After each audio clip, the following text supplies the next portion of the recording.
Okay, it's been a while since I've done one of these record tags. I don't think I've done one yet this year, and I found the prompts here from my friend Neve, the prog nerd. She's amazing. You should go check her out. I've left her channel up there. I've left all the prompts down below so that if you haven't already seen it, now's your chance to go do so. And most of these are from 2022. So even though we're more than halfway through 2023, it was kind of fun to reminisce about some of the records and some of the albums that I've received since like that time. So yeah, we've got 20 prompts here. I've got a number of albums to show you guys. You know how this works. There's a prompt. I find an album that matches the prompt, and here we go. So first one is favorite release of 2022. This one was pretty easy for me. I've talked about it endlessly. And actually, you know what? I'm going to sliding on over here, so I have a little bit of room to showcase whatever it is that I'm showcasing. It's Toehider with their I Have Little to No Memories of These Memories. Now, this is the LP version, and I'm not as big of a fan of the LP version. More often than not, I'll listen to the digital version, which has the happy ending rather than the bad ending. It's still great. It's still amazing. You know, Toehider right now is doing his 12 EPs in 12 months. And this one is just, it's fantastic. It's a, 40 plus minute single album, single song on the album. And it's just great fun. If you haven't listened to it yet, do so. It's a staple now in prog, history, I think. It's a staple prog album. Next one is a band or solo artist I saw live. And this is actually the last band that I saw live, and that is Thank You Scientist. And I actually picked this up at the show. This is their first record of Maps of Non-Existent Places. I saw them open up for BT Bam, and I honestly loved their set. They played a couple of songs from this album, played a couple of songs from The Weird Heads Prevail, I think it was their follow-up album, and then one song from their third album of Terraformer, which is my favorite album from them. But yeah, great to finally have this in my collection. Now I have all three of their albums, which I'm very happy for. The first album was their best. Now I've got kind of a double pack here for anybody. I know I don't want to say I'm in the minority within this one, but I know a lot of people don't necessarily consider this one their best, even if it's one of their better ones. And that's Marillion, Script for a Jester's Tear. I still consider it their best, and I actually consider their EP, the first EP of Market Square Heroes, as one of the best works that they've ever done. With Market Square Heroes, 3 boats down from the caddy, and then on the second side is Grendel, the 17-minute kind of Supper's Ready ripoff.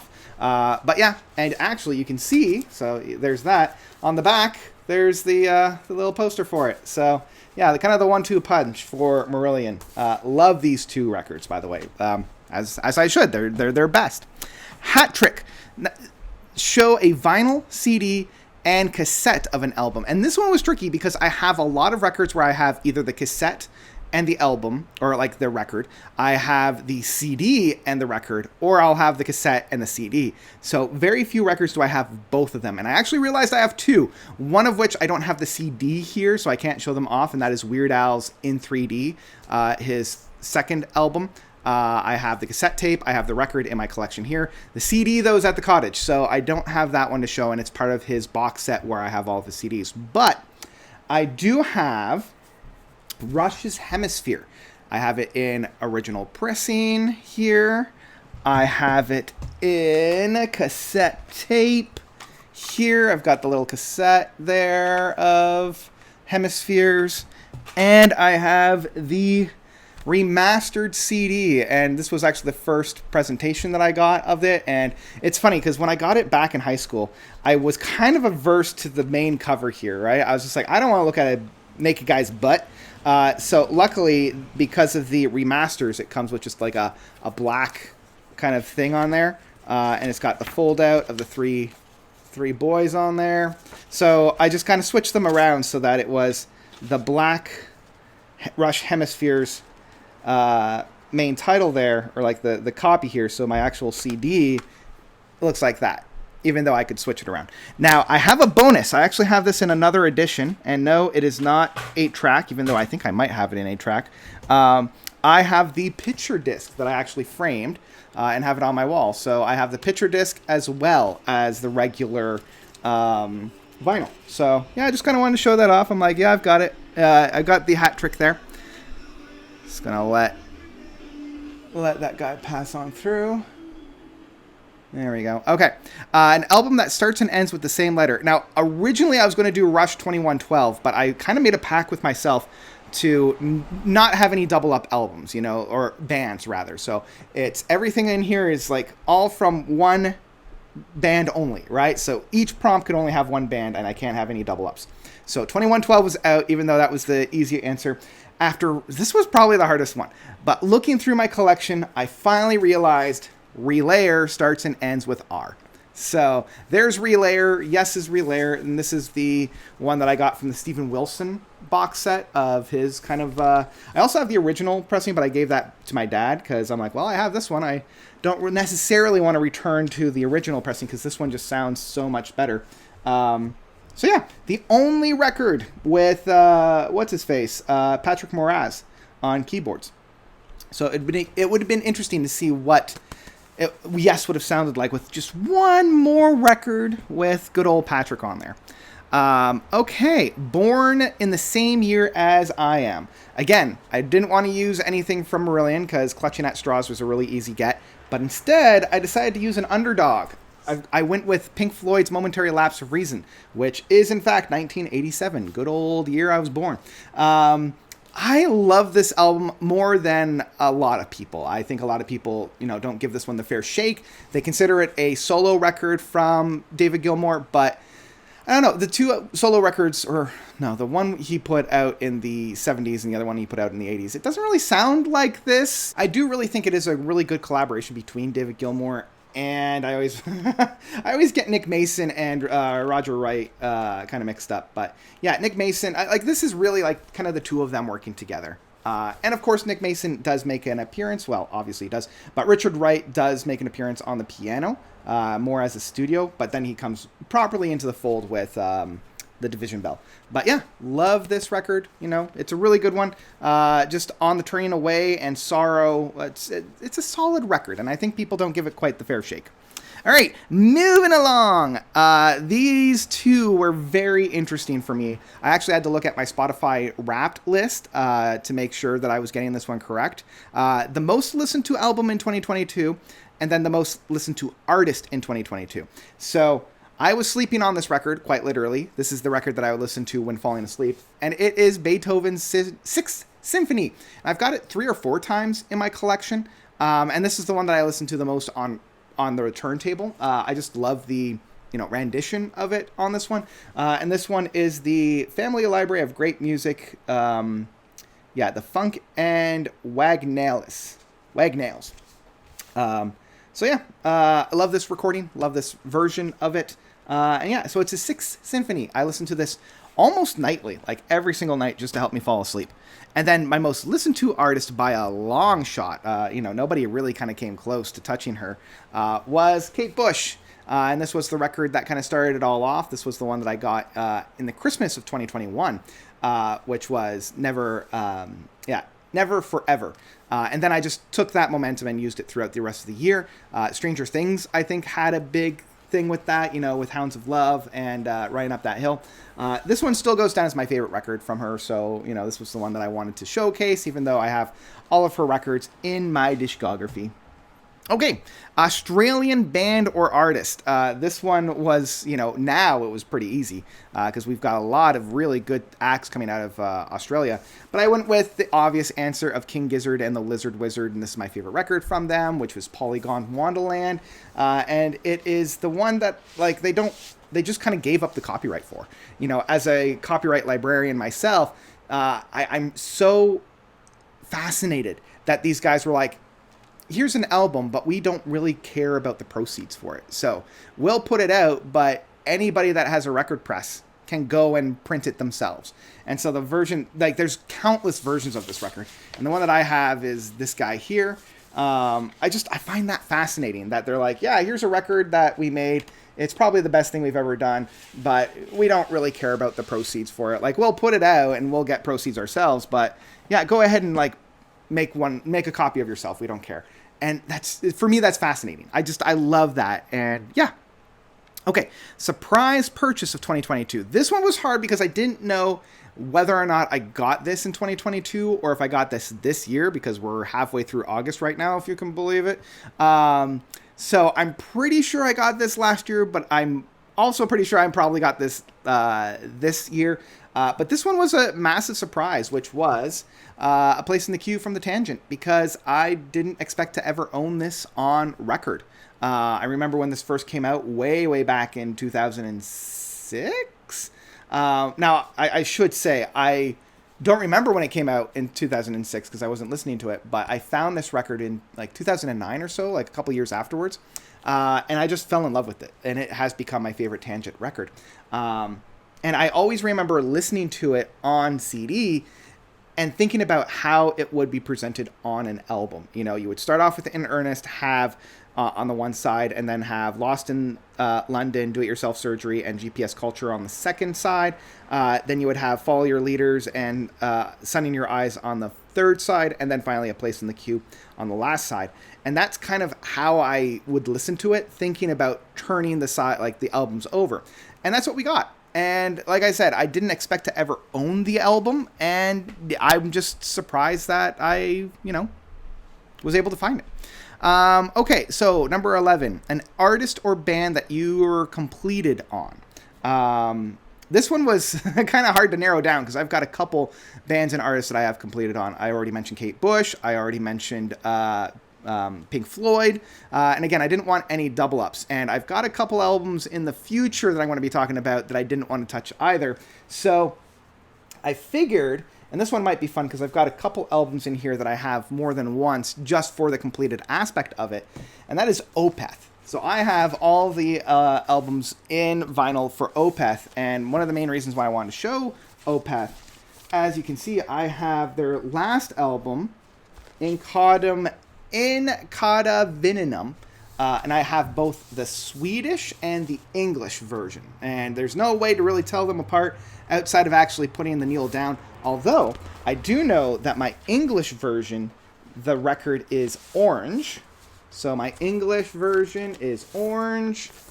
And then my Swedish version, which I end up actually listening to a little bit more because I prefer the Swedish version. It flows a little bit better. They wrote it in Swedish first and then translated it into English, and I don't know, there's a little bit more of a flow to it. And then the Swedish version is in just their standard black vinyl. So that's my way of telling it apart, but once you don't know until you take out the record which one is which, because they're pretty much indistinguishable of which one is which. So, yeah. Oh, actually, the English one is a little bigger as well. Like, I don't know if you can see, but yeah, the English version is just a hair, maybe about a couple millimeters, maybe a centimeter. Anyway, so those are those two. And I have two versions of Still Life. So I have this version, and I have this version. Now, the main reason why I have this both times, like outside of, different covers there, this boy here is a picture disc, and I have the one picture disc on the wall in my office. I didn't want to take that one down. So yeah, we've got a picture disc, and unfortunately, because it's a picture disc, it sounds like garbage. The actual pressing of this is not very good at all, which is a little bit of a shame because, this is one of their more complex works, which is really saying something for Opeth. So when I found a used copy of this is a re-release, I think. 2010. Okay, so it would have been used by the time I picked it up, because I think I picked this up last year. Last year or the year before, because I bought it on one of the road trips. And this one is just your standard black record, and it sounds so much better. It's worlds apart, really. So that was part of the reason why I wanted to pick this one up, and that's why I have two copies. And that was part of the reason why I wanted to showcase Opeth, because not only do I have the complete discography of Opeth in vinyl, but I have multiple records of their records as well. Okay, moving on, we've got a great run of 3 albums. This one was hard, but I decided to go for a classic. I decided to go for a classic, and that is Haken, starting with their first record of Aquarius, going into their follow-up of Visions, which is just as good. I know a lot of people think that it's a little bit of a step down, but I think it's just as good as their original one, even though I like the original one better. Like, this one moves me to tears, as does this one. And then ending it off with The Mountain. Like, these three records really defined what metal was going to be for the 2010s, in my opinion, of progressive rock. You couldn't have gotten a better 3-album run. Each one does something a little bit different, but we're always quintessentially Haken. And I felt like, each one kept stepping up their game. And yeah, so 3-album run, amazing work by one of my all-time favorite bands. This was a solidifier. Like, after these 3 records, I'm like, okay, whatever these guys put out, I'm going to immediately listen to. Even though I'm not as much of a fan of Affinity, and I know a lot of people think that Affinity is one of their best works, I thought it was a step down, and the Vector Virus was fine. And I'm glad that Fauna kind of stepped things back up again. So anyway, that's a little bit outside of the reins there. Let's move on to an 80s soundtrack. And this one I could have used for an album, like a prompt coming up, but I wanted to showcase this one here, which was the soundtrack to Tron, music by Wendy Carlos. And really, Wendy helped pave the way for electronic music, getting her start back in like the early 70s with Switched on Bach, and just going through and like creating some of the most recognizable like electronic soundtracks, doing soundtracks for A Clockwork Orange, doing a soundtrack for The Shining, and then doing the soundtrack for Tron. And really, so much of Tron is the soundtrack. And I mean, there's a reason why we got Daft Punk to do Tron Legacy, because they're really the only ones working now that can hope to at least emulate what Wendy was doing back in the 70s and the 80s. So yeah, great soundtrack. And this one includes, it says, contains Journey's new Only Solutions, which is cool. So there's the back. This is one of the original pressings, 1982. So yeah, I like to put this on every once in a while. So yeah, there's the soundtrack for Tron. We lost them in 2002. I had to remind myself which artists we had lost. So I got 2 because I couldn't narrow them down. The first one being Olivia Newton-John, and one of my favorite movies of all time, Xanadu. So much of it is the soundtrack and the score of it, done by both Olivia Newton-John and the Electric Light Orchestra. Just the title track of Xanadu is just so heartwarming. And so, like, Olivia Newton-John and Electric Light Orchestra kind of trade back and forth. So on the soundtrack, half of it, the first half is all Olivia Newton-John songs. Second half is all of Electric Light Orchestra. And yeah, this is just an album that I love, from a movie that I love. I did actually a full breakdown of this movie and the Broadway musical that kind of missed the point. I think they really missed the point of Xanadu. So yeah, there's Xanadu. Really sad to lose Olivia Newton-John.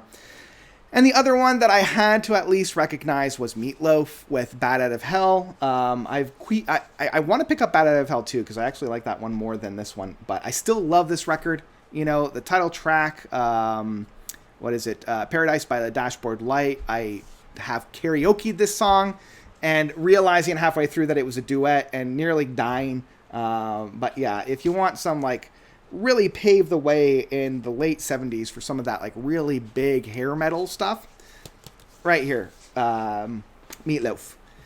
Okay, coming into the final stretch, the last 5. A disappointing purchase in 2002. This one, again, was a little bit difficult because I generally don't get disappointed of a record that I pick up, because I usually love the records that I pick up. But this is the one outlier. I really was disappointed with this one, and still on the fence whether or not I want to donate this. And that is The Many Faces of Genesis. Now, when I first saw this, they were billing it as kind of like the archive adjacent compilation album for Genesis. Not only does it have a few Genesis tracks on here, but it also has, solo works from some of those band members. And when I saw that there was a lot of emphasis placed on Anthony Phillips, because I did feel as though Anthony Phillips kind of got a little bit snubbed on the archive release. I was really glad to see Anthony Phillips on here. Like, there were two with Anthony Phillips, and then you have one for Steve Hackett and Peter Gabriel. And then the second side, so that's all side A. The second side are covers of Genesis tracks. And I thought that was really interesting. And I thought that was a really interesting way of presenting Genesis's music. So you have the first side, which are kind of like side projects from the boys. Second side are all covers. And then, unfortunately, the last side it's basically From Genesis to Revelations again. And I already have that record, so this one was a massive disappointment for me. I've only spun it once because, unfortunately, the covers are not all that great either. The covers are pretty bad. So yeah, a little disappointed with this one. It's probably my most disappointed album that I've really got. All right, non-vinyl purchase. Again, this one was hard to try to figure out which one was from last year. And actually, this one doesn't even say from 2002, so I probably could have included a lot of the tapes because I've been collecting a lot of tapes lately. But I wanted to showcase one that I got from last year, which is the Blu-ray of Portals. This is the Tesseract live set that they did during lockdown, and it's a Blu-ray. It's put out by Kscope because you've got the live to Kscope kind of little insert there. I actually haven't spun this one yet, and I'm kind of shocked that I haven't gotten around to spinning it yet. I mean, I saw it when they were streaming it live, but I haven't gotten back to doing it. And now that it's on Blu-ray, it's going to sound really, really good. So maybe in preparation for the new album that's coming out later on this year, I'll give that a spin. Okay, you found a Grail. This one was also really hard because I'm like, oh man, I interpreted this as like the Holy Grail, like a super rare album. And honestly, with so many things being available at your fingertips with Discogs and Amazon, it's kind of hard to say like, oh, this one's really rare or it's really hard to get because it's getting easier and easier to find records nowadays. But I did end up finding one that I thought was pretty rare that I didn't think I would ever find, and that is Mirrored by Battles. I remember when this was making a massive splash when this first came out in the late 2000s. Just with some of the new sounds that they were making, I figured this is, prog being reintroduced into this new landscape, and this record just continuously surprises me. So when I saw this at my local record store, I was floored, I was shocked, I had to immediately pick it up. So, yeah, I consider this one more of a Grail. I don't see this one very often, and that is one thing. Like, seeing prog adjacent and even full-on prog records, especially new prog records, in like a record store here in Canada is very rare. So whenever I find one, like the other one that I was thinking about putting out was I Am the Morning's album of The Bell. And that was another one that I found in Barrie, Ontario, of all places, with Dead Parrots Records. And yeah, I was shocked to see something like that in Barrie, because you don't see Kscope or, Inside Out Records in proper record stores, like the actual physical buildings. They're easy to get because you can order them online, but finding them in a brick and mortar store, you don't really see that all that often. All right, coming down to the last three, space-themed album, sleeve, or song. I did a space-themed album all in its entirety, and that is Mannheim Steamroller 5, and this is their Trip to the Moon and On the Moon. This is one of my favorite Mannheim Steamroller albums. There's, Fresh Air 5, and once we open up this gatefold, there's that lovely Trip to the Moon. So super spacey, super beautiful. As I mentioned, one of my all-time favorite records from Mannheim Steamroller, and it's one of the few records I actually keep in a sleeve. I keep all first 6 records from Mannheim Steamroller in sleeves because I want to take care of them. All these other albums, I'm like, whatever. They can do what they want. I mean, I kept the soundtrack for Tron in their sleeve, but yeah, so... Yeah, the great album. If you haven't heard Mannheim Steamroller and the Fresh Air series, especially Fresh Air 5, give it a listen. It's really, really good. Okay, some VLCT or present. And I actually had to look up what VCLT stood for. And it's like a present or somebody has given it to you or something along those lines, or like a promotional album. So I had to shout out, I want to make sure Moon Letters, Thank You from the Future. Great retro prog record from last year. The band actually sent me this, so I want to shout them out and thank you so, so much for sending me the actual vinyl. They also sent me the CD, which was super, super kind. Like, they only had to send me one, but they sent me both. And it's such a great record. You know, I get a lot of records and CDs from bands that they're fine, but this is one of the few that I'm like, I'm going to respin this one. So yeah, this one was a great one. This one that I got last year, and I had a great time with that one. Okay, the last one. We're at the final one, everybody. And that is Show an Album released in 1973. And this one, I had to really narrow it down. Again, I didn't want to show a Genesis album because I already showed you the Genesis compilation record. I didn't want to show you a Pink Floyd record because I already showed you the Momentary Lapse of Reason. So there's like a lot of records that I could have showed, but because of the stipulations, it made it a little bit easier to kind of figure out which one I was going to show.